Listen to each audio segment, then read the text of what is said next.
Hey guys, this is the last video for Unit 4, video number 10 on reactivity.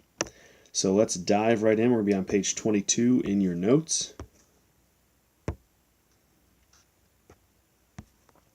Okay, so this is the last of our periodic trends we're going to talk about.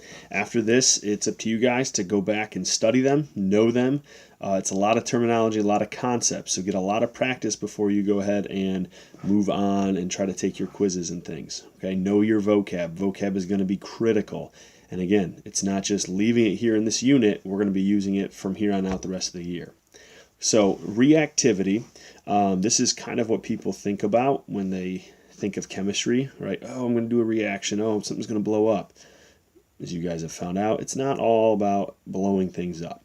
So reactivity is the ability, this is going to be difficult for me to write, so bear with me. All right, it's the ability, I'll zoom out in a second. My whole pen's not, oh, there we go. So it's the ability or tendency of an element to go through a chemical change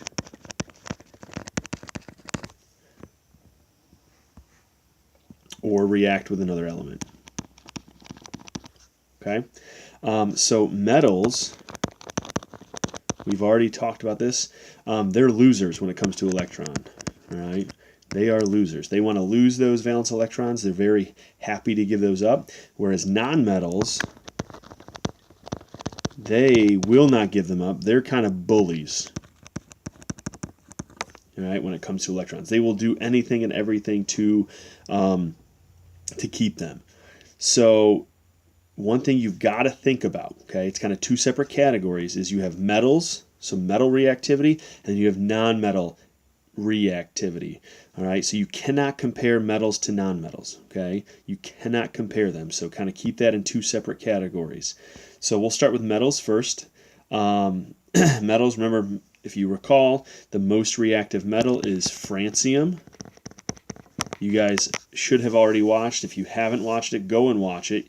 The alkali metals video, the two of those, they're really cool, really interesting. Go back and rewatch them as a refresher if you need to.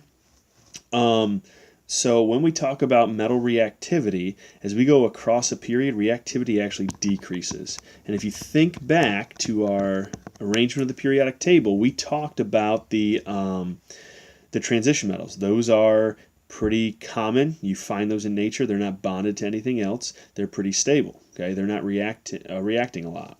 And the reason, as you go from left to right and you move toward those transition metals, the reason why their reactivity decreases is kind of goes back to what we've been talking about with electronegativity and ionization energy. You have an increased nuclear charge. Okay, so your shielding does not increase, meaning the distance from your nucleus to your outermost valence electron doesn't increase. So those electrons are still in the same spot and you get more and more protons. They start to pull things in tighter, so they have a greater strength of keeping the electrons close to them. All right, so shielding does not increase. Those protons are going to keep those electrons close, therefore losing the reactivity, so they don't react as much. Now, as you go down a group, the reactivity increases. Again, this is metals we're talking about here. So yeah, your most reactive metals are going to be in the lower left corner. And the reason for that, again, it goes right here. It goes to your shielding effect. So the further you can get from the nucleus, okay, the easier it is to lose electrons. So when you get further and further away, again, our analogy that we've talked about before, they want to lose them, and the protons get further away, so they don't have as strong of an attraction. Again, excuse me, go and watch in the Unit 4 playlist or in the Google Classroom, watch the Brainiac video, watch the Alkali Metals video. All right, really kind of drives this home. So the big thing with metals, it's kind of similar. If you think about the general trend for metals, is it kind of goes along with the atomic radius. Okay, so your top priority, top trend, is as you go top to bottom, it increases for metals. Okay, so this is metals only. And number 2, as you go from left to right, it decreases. So your most active metals are to the left down here on the periodic table. So francium is going to be your most active. Now, let's talk about the nonmetals.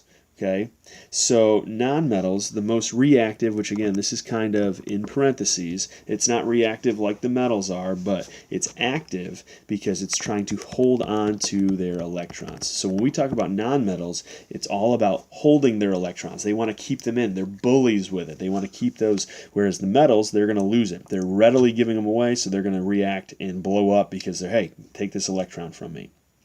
So nonmetals are going to kind of be the opposite.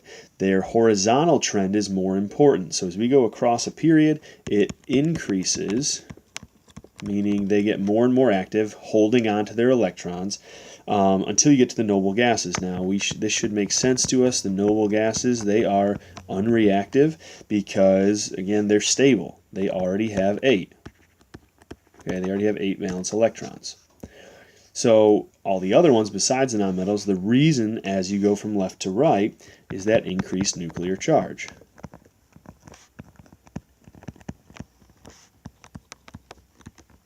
Okay, so those protons, you're getting more and more protons, they're pulling in, they're trying to hold in those electrons more, therefore they want to keep their electrons.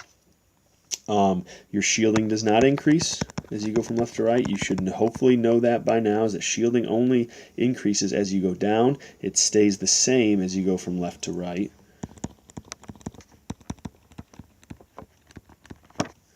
And then as you go down a group, reactivity decreases for the nonmetals. Okay, because it's harder to gain those electrons because you've got the increased shielding that's taking place. All right, so your top trend here is left to right with nonmetals. Okay, I can't spell. Increases. And then your secondary trend is top to bottom where it decreases. So those are all of our trends. What I want to do now really quick, I want to go back and kind of summarize them. All right, so we're going to go back to one of our periodic tables. I'm going to go to the one we colored in. All right, and I'm going to kind of just summarize our trends here, kind of what's happening, kind of see it on the table. So I'm going to start with atomic radius first. All right, so atomic radius is going to be in blue for me. If you want to use different colors, I encourage you to do so. Probably different colored pencils here. So atomic radius.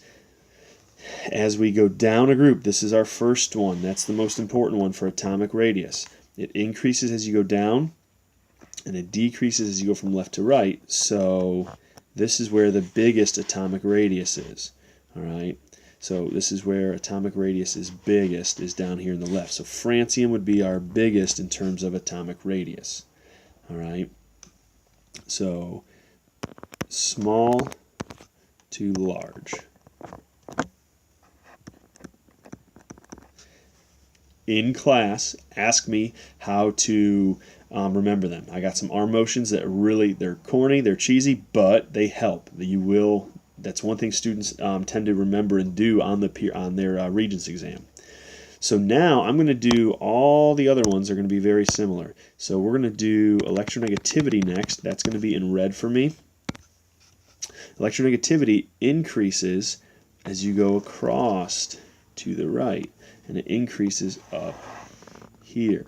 So this is going to be big, and this is going to be small. Okay, so your most electronegative element is right there with fluorine. Okay, the next trend that we talked about was ionization energy.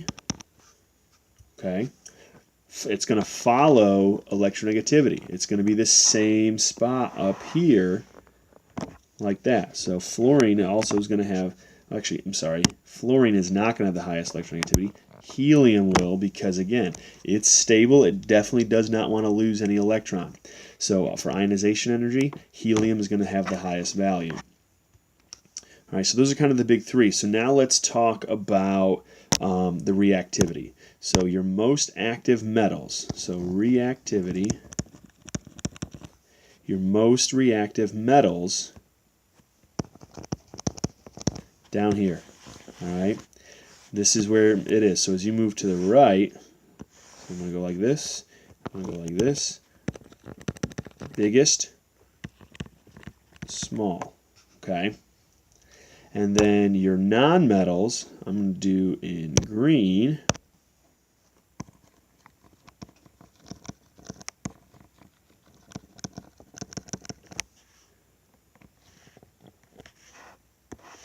There's a lot less of those. Fluorine is going to be your biggest, and then everything else down here is going to be the smallest. All right, so that kind of goes through all the notes. As you have questions, ask. All right, I can go over all the worksheets with you and then get those checked, and I'll answer any questions you have. If you need to go back and rewatch any of these videos, do so. All right.